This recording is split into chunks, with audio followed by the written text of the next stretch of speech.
Hi students, வணக்கம். இப்போ என்ன பார்க்க போகிறோம்? இயல் 4 பயிற்சி 4.6 ஓர் அறிமுகம். என்ன கொடுத்துருக்காங்க? முக்கோணத்தின் சுற்றுவட்ட மையம் வரைதல். என்ன வரைய போகிறோம்? சுற்றுவட்ட மையம் வரைய போகிறோம்.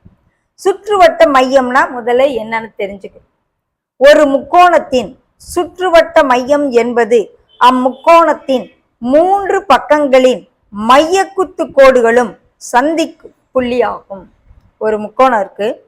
இந்த முக்கோணத்துக்கு 3 பக்கத்துக்கும் மையக்குத்து கோடு வரைஞ்சிருக்கோம்.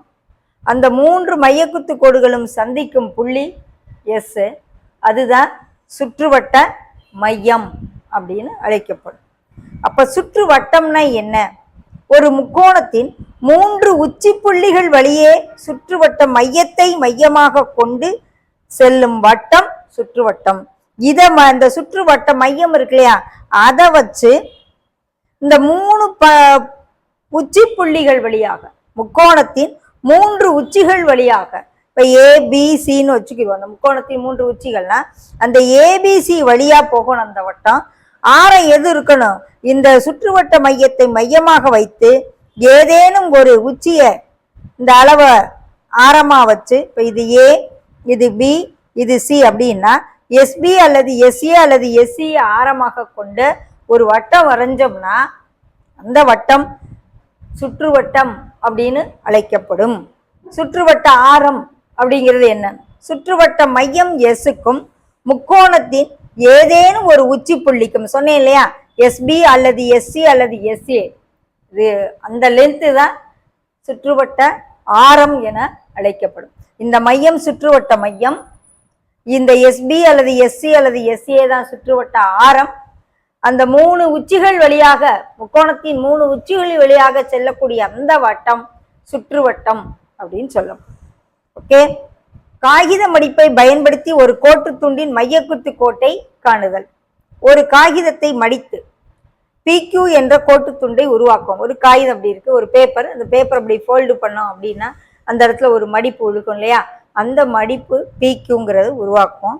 P என்ற புள்ளி Qயின் மீது பொருந்துமாறு. இப்போ PQ இப்படி இருக்குன்னா இந்த Qவும் Pயும் ஒன்னோட ஒன்று இருக்க மாதிரி அகைன் ஒரு மடிப்பு மடித்தோம் அப்படின்னு சொன்னால் அது கிடைக்கும் கோட்டு துண்டு RSன்னு வச்சுக்கிறோன்னா அந்த RS என்பது PQவின் மையக்குத்து கோடு ஆகும் அப்படின்னு சொல்கிறோம்.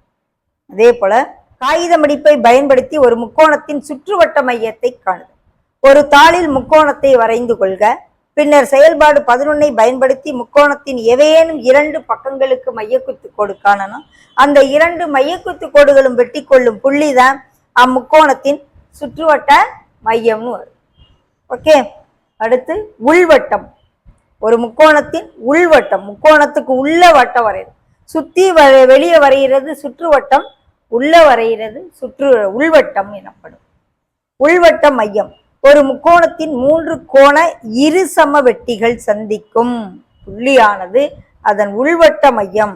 அப்படி முக்கோணத்தின் ஒரு புள்ளி வழி கோடுகளில் ஒன்றால் உருவாவது என அழைக்கப்படுகிறது. உள்வட்ட மையம் என்பது உள்வட்டத்தின் மையமாகும். இது I என்ற ஆங்கில எழுத்தால் குறிக்கப்படுகிறது. இது முக்கோணத்தின் பக்கங்களில் இருந்து சம தொலைவில் உள்ளது. இங்க பாருங்க, உள்ளுக்குள்ள வரைஞ்சிருப்பாங்க.